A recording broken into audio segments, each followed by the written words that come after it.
So I want to talk today about money and happiness, which are two things that a lot of us spend a lot of our time thinking about, either trying to earn them or trying to increase them. And a lot of us resonate with this phrase, so we see it in religions and self-help books, that money can't buy happiness. And I want to suggest today that in fact that's wrong, and that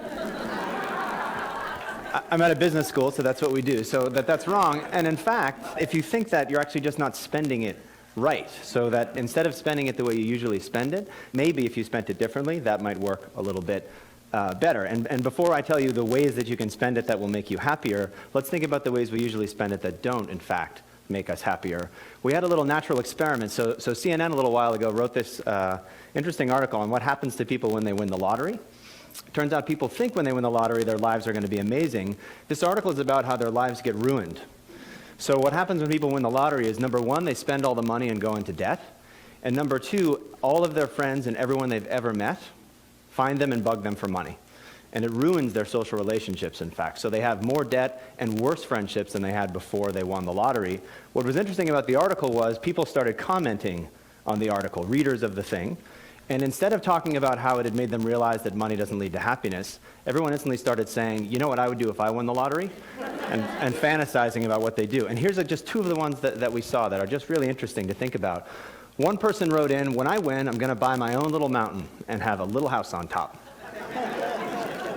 And another person wrote, I would fill a big bathtub with money and get in the tub while smoking a big fat cigar and sipping a glass of champagne. This is even worse now. Then I'd have a picture taken and dozens of glossies made. Anyone begging for money or trying to extort from me would receive a copy of the picture and nothing else. And so many of the comments were exactly of this type, where people got money, and in fact, it made them antisocial. So I told you that it ruins people's lives and that their friends bug them. It also, money often makes us feel very selfish, and we do things only for ourselves. And we said, well, maybe the reason that money doesn't make us happy is that we're always spending it on the wrong things, and in particular, that we're always spending it on ourselves. And we thought, I wonder what would happen if we made people spend more of their money on other people. So instead of being antisocial with your money, what if you were a little bit more pro-social with your money? And we thought, let's make people do it and see what happens. So let's have some people do what they usually do and spend money on themselves, and let's make some people give money away and measure their happiness and see if in fact they get happier. So the first way that we did this, on one Vancouver morning, we went out on the campus at University of British Columbia, and we approached people and said, do you want to be in an experiment? And they said yes. We asked them how happy they were, and then we gave them an envelope. And one of the envelopes had things in it that said, by 5 p.m. today, spend this money on yourself. So we gave some examples of what you could spend it on. Other people in the morning got a slip of paper that said, by 5 p.m. today, spend this money on somebody else. Also inside the envelope was money, and we manipulated how much money we gave them. So some people got this slip of paper and $5. Some people got this slip of paper and $20. We let them go about their day. They did whatever they wanted to do. We found out that they did in fact spend it in the way that we asked them to. We called them up at night and asked them, what'd you spend it on, and how happy do you feel now? What did they spend it on? Well, these are college undergrads, so a lot of what they spent it on for themselves was things like earrings and makeup. One woman said she bought a stuffed animal for her niece. People gave money to homeless people. Huge effect here of Starbucks. So if you give undergraduates $5, it looks like coffee to them, and they run over to Starbucks and spend it as fast as they can. But some people bought a coffee for themselves the way they usually would, but other people said that they bought a coffee for somebody else. So the very same purchase, just targeted toward yourself or targeted toward somebody else. What did we find when we called them back at the end of the day? People who spent money on other people got happier. People who spent money on themselves, nothing happened. It didn't make them less happy, it just didn't do much for them. And the other thing we saw is that the amount of money doesn't matter that much. So people thought that $20 would be way better than $5. In fact, it doesn't matter how much money you spent. What really matters is that you spent it on somebody else rather than on yourself. We see this again and again when we give people money to spend on other people instead of on themselves. Of course, these are undergraduates in Canada, not the world's most representative population. They're also fairly wealthy and affluent and all these other sorts of things. We wanted to see if this holds true everywhere in the world or just among wealthy countries. So we went, in fact, to Uganda and ran a very similar experiment. So imagine instead of just people Canada, we say, name the last time you spent money on yourself or other people, describe it, how happy did it make you? Or in Uganda, name the last time you spent money on yourself or other people, and describe that, and then we ask them how happy they are. again. And what we see is sort of amazing because there's human universals on what you do with your money and then real cultural differences on what you do as well. So look at these two. This is a woman from Canada. We say, name a time you spent money on somebody else. She says, I bought a present for my mom. I drove to the mall in my car, bought a present, gave it to my mom. Perfectly nice thing to do. It's good to get gifts for people that you know. Compare that to this woman from Uganda. I was walking and met a longtime friend whose son was sick with malaria. They had no money. They went to a clinic, and I gave her this money. This isn't $10,000. It's the local currency, so it's a very small amount of money, in fact, but enormously different motivations here. This is a real medical need, literally a life-saving donation. Above, it's just kind of, bought a gift for my mother. What we see again, though, is that the specific way that you spend on other people isn't nearly as important as the fact that you spend on other people in order to make yourself happy, which is really quite important. So you don't have to do amazing things with your money to make yourself happy. You can do small, trivial things and yet still get these benefits from doing this. These are only 2 countries. We also wanted to go even broader and look at every country in the world, if we could, to see what the relationship is between money and happiness. We got data from the Gallup organization, which you know from all the political polls that have been happening lately. They asked people, did you donate money to charity recently? And they asked them, how happy are you with your life in general? And we can see what the relationship is between those 2 things. Are they positively correlated? Giving money makes you happy, or are they negatively correlated? On this map, green will mean they're positively correlated, and red means they're negatively correlated. And you can see the world is crazily green. So in almost every country in the world where we have this data, people who give money to charity are happier people than people who don't give money to charity. I know you're all looking at that red country in the middle. I would be a jerk and not tell you what it is, but in fact, it's Central African Republic. You can make up stories. Maybe it's different there for some reason or another. Just below that to the right is Rwanda, though, which is amazingly green. So almost everywhere we look, we see that giving money away makes you happier than keeping it for yourself. And I know that what you're all thinking about are dodgeball teams. This was a huge criticism that we got, to say if you can't show with dodgeball teams, this is all stupid. So we went out and found these dodgeball teams and infiltrated them, and we did the exact same thing as before. So some teams we give people on the team money, they spend it on themselves. Other teams we give them money to spend on their dodgeball teammates. The teams that spent money on themselves, they're just the same winning percentage as they were before. The teams that we give them money to spend on each other, they become different teams, and in fact, they dominate the league by the time they're done. Across all of these different contexts, your personal life, your work life, even silly things like intramural sports, we see spending on other people has a bigger return for you than spending on yourself. And so I'll just say, I think if you think money can't buy happiness, you're not spending it right. The implication is not, you should buy this product instead of that product, and that's the way to make yourself happier. It's in fact that you should stop thinking about which product to buy for yourself and try giving some of it to other people. Okay, that was really long, but I really wanted you to see most of the video. I clipped it down from 15 minutes. I think that was 7. But isn't that interesting? It's just so much fun to see that. We're going to come back to it in a minute. But first of all, I want to tell you a couple things. Something just happened a few minutes ago that made me realize, hey, we're really getting back to normal. So before COVID, I would sit in this front row, and I would be taking notes on what I was going to say in the sermon before the sermon came about. And Mark and Steve would always see this because I was always looking for a pen. I never brought one with me because that's how organized I am. And these guys are incredibly organized, so they started putting pens in their pockets, and they would hand the pen to me and make sure I had what I needed so that I could say something to you folks. Well, I mean, that was the last time that happened was over a year ago, right? And I'd forgotten about it. Guess what I got this morning? Thank you, guys. You'll get it back after we're done, okay? And then you'll bring it back next week, so I have, won't you? Yes, yes. Welcome all of you. Welcome those of you who are online. And I know there's people here in town that are watching online, but also from all over the place. We're glad you're here.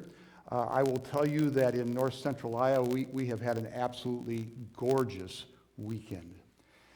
If you weren't outside, you should have been outside. I was working on my sermon yesterday, but also knew I'd need a study break. So early on in the morning, I called my son Christian and said, hey, what are you doing and what's going on? And he was going to be working in his shed, and they were going to be outside and all that sort of thing. And I said, well, if you need some help, I'm happy to come out. And he said, well, thank you very much. And we hung up. And about an hour later, I got a call back from him. He said, did you mean that? I said, of course. He said, well, I can't use you at the house here, but would you mind taking the grandkids for about an hour? And take them someplace. We'll put them in the car. You can go wherever you want to go, but both of us could use a break because we're both trying to get stuff done, and it's good for the kids, and it's good for you. And I said, sure, absolutely.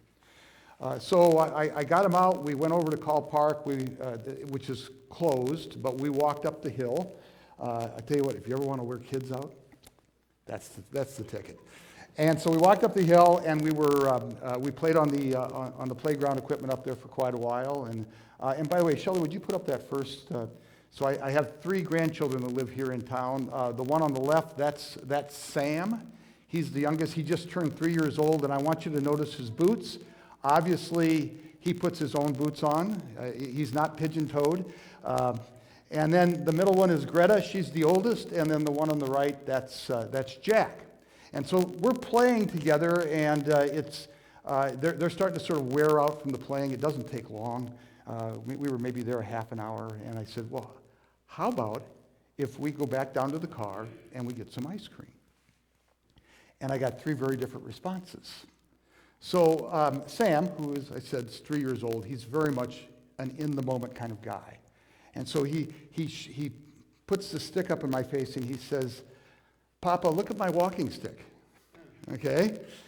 And then Jack, who is initially excited about going, yeah, let's go get ice cream, but then he thinks about it a little bit later. He says, well, you know, Grandpa took us for ice cream last week, and I got it all over my shirt. And then there's Greta, who said just simply this, did you bring your wallet? Well, that's the perfect roll-in to the video you just saw, okay? And this guy's name is Michael Norton. He is part of the Harvard Business School, a professor there. And he's talking about the way you spend money creates happiness, and all of the fallacies about what does and what does not create happiness. And I will tell you that I experienced that yesterday. So I spent $4.50 on 3 ice cream cones. There were only 3. I did not buy one myself. I'm trying to keep my girly figure going here. And so 3 ice cream cones, and you know, I could have not done that. I could have just said, let's go back in the car, go home. And they would have been fine with that. They wouldn't have known any of that sort of stuff. And then I could have taken that $4.50 and gone down and spent it on myself someplace. And the conventional wisdom in the world is that when you spend money on yourself, when you buy something for yourself, it's going to make you happy. But according to Michael Norton, and I experienced this as well yesterday, that's not the case. It's more neutral. And if anything, maybe it's a little disappointing because it doesn't really move the needle. And we sort of know that instinctively. I mean, if you've ever given something away, especially to grandkids, I mean, it's a bump like you can't believe. Right? So I found this video several years ago, and I incorporated it into my class at Iowa Central because I wanted to hear the discussion. And you know, it's really, really interesting. And mind you, I have Christians in my classes. I have non-Christians. I have Buddhists, Muslims, atheists, agnostics. They're all in there. And you know, to a person, everyone knows, instinctively knows, that giving money makes you happy. Okay? Here's the interesting part. Even though they know that, and it doesn't, like Michael said, it doesn't matter how much, just the fact that you've given it to someone else moves the needle for you. It gives you a sense of joy and satisfaction. But what do we continue to do? And this was borne out in the discussion. We continue to chase after things that we buy for ourselves, hoping, expecting those things to make us happy, and we find that it doesn't move the needle at all. Isn't that interesting? We know instinctively that that's what does it, but we continue to pursue things that leave us empty. Right? Now, one more thing. Michael Norton talks about this phenomenon. He describes it. But when it comes to explaining why that is, what is it about us as people that makes that happen, he doesn't give us an answer. He just describes the phenomena. Would you like to know why? Come back in a minute.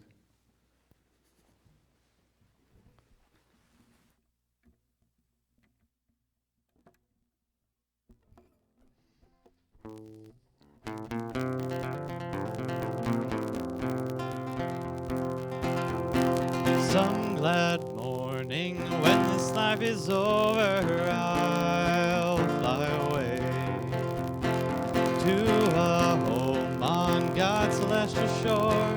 I'll fly away, and I'll fly away, oh glory, I'll fly away.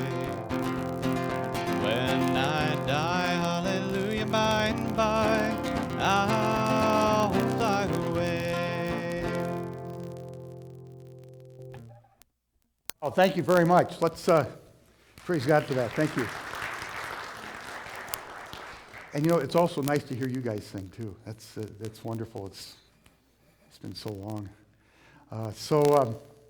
We're in this sermon series called Through the Wilderness. This is our Lenten sermon series, and really the major theme here, the major idea is to talk about daily life, walking through daily life, and seeing that not as our home, but as a place that we're traveling through, and trying to find ways to live faithfully in the midst of all of that.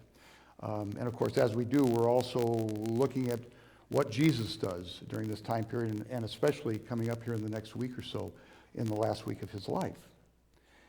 And so today, focusing on the theme of giving, and as we just discussed, we're looking for happiness, and we know instinctively what makes us happy, but we continue to chase after things that don't. And then, you know how that works, then it becomes kind of a cycle. So you go out and you buy something. You buy an ice cream cone, right? Or you buy something. Buy yourself a shirt, buy yourself a blouse, buy yourself a car, whatever it happens to be. And once the new car smell goes away, you're looking for the next thing, right? It doesn't work, right? So why? That's the phenomenon. Now, why are we the way we are? Well, let's take a look at the Bible, and especially the story that Allison just read. We're going to start there. That story is from Genesis Chapter 2. It's really the second. It's another look at creation.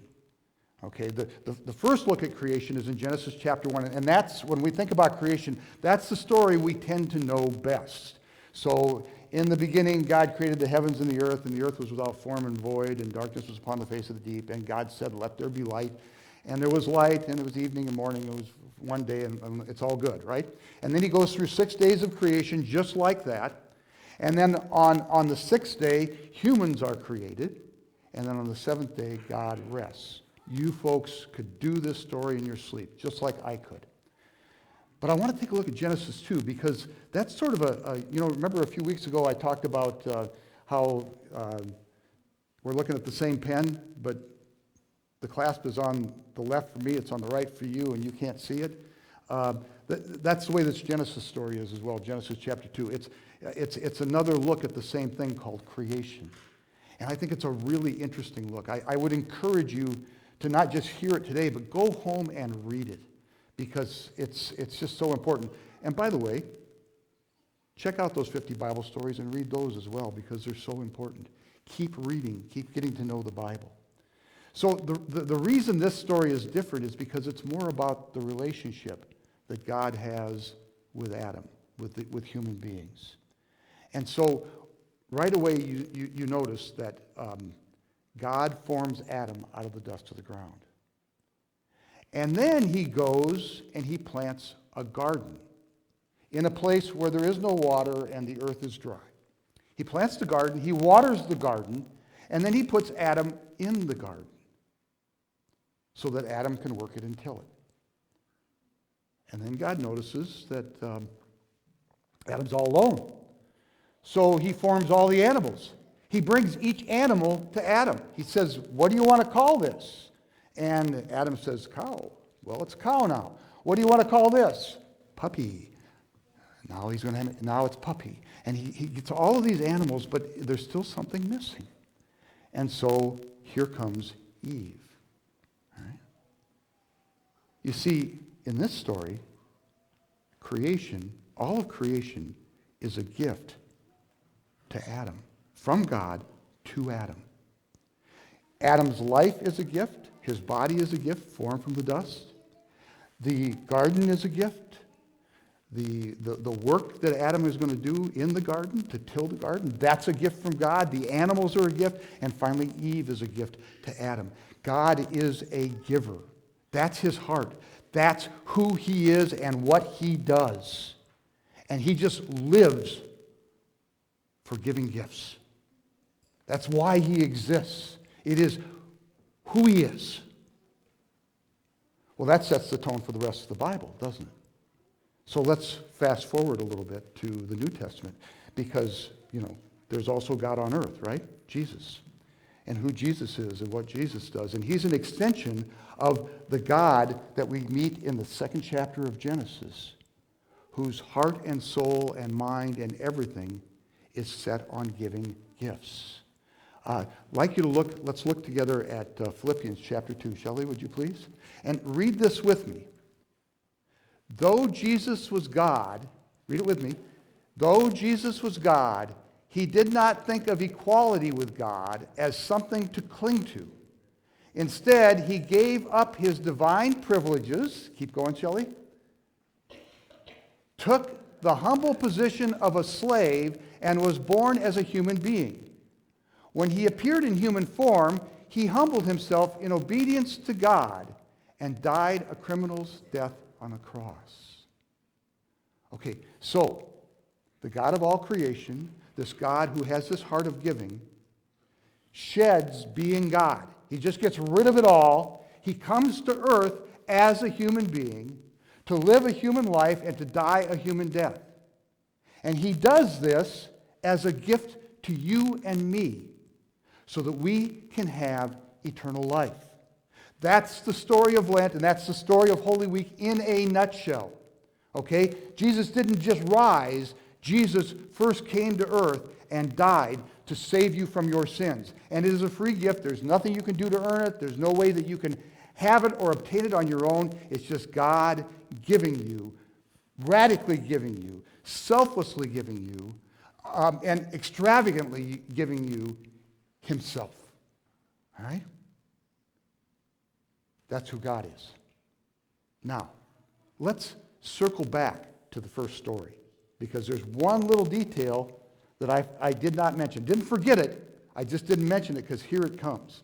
All right? Do you know what the detail is? Anybody? No? Okay. Well, you'll recognize it as soon as I say it.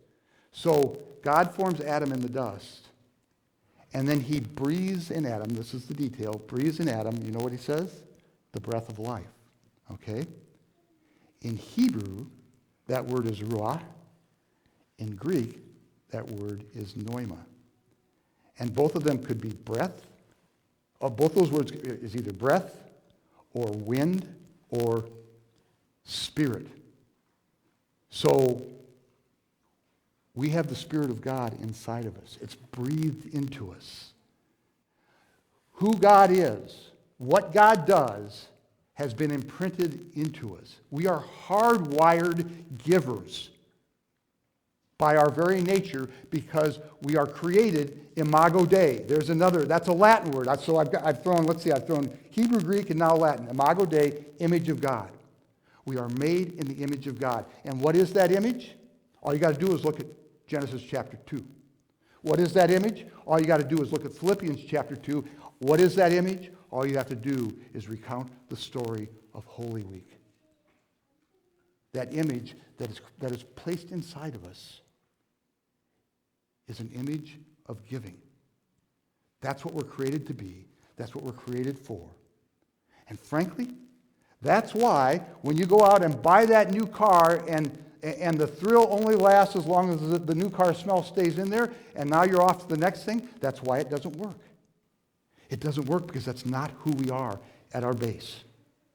Even though we fool ourselves into believing that that's what's going to do it. We are hardwired givers because we belong to God. And you know what? It doesn't matter if you're Christian, Jewish, Muslim, Hindu, Buddhist, atheist, agnostic, or anything else. As Michael Norton said, it's worldwide. It's who we are by our very nature. Let's stop and sing.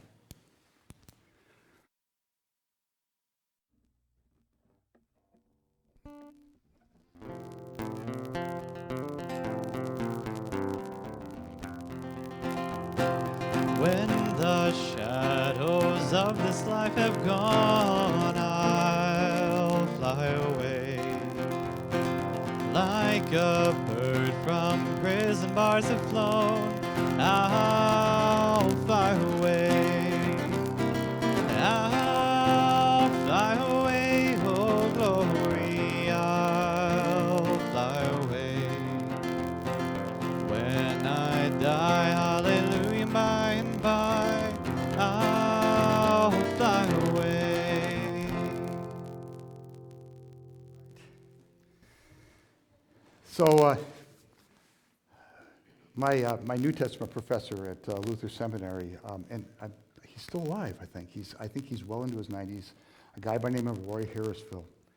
And there are many things that I won't forget about Roy, but he said something that applies to this today that is just so interesting. And the context was he was talking about St. Paul and what St. Paul says. And, you know, in several of Paul's letters, he talks about being people of peace, patience, kindness, gentleness, self-control, and all those sorts of things.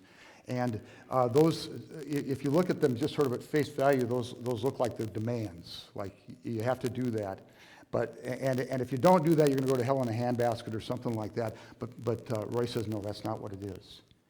It's more that list of things, the gifts of the Spirit, the fruits of the Spirit, those things that Paul encourages you to do are really just a reminder of who you are and what,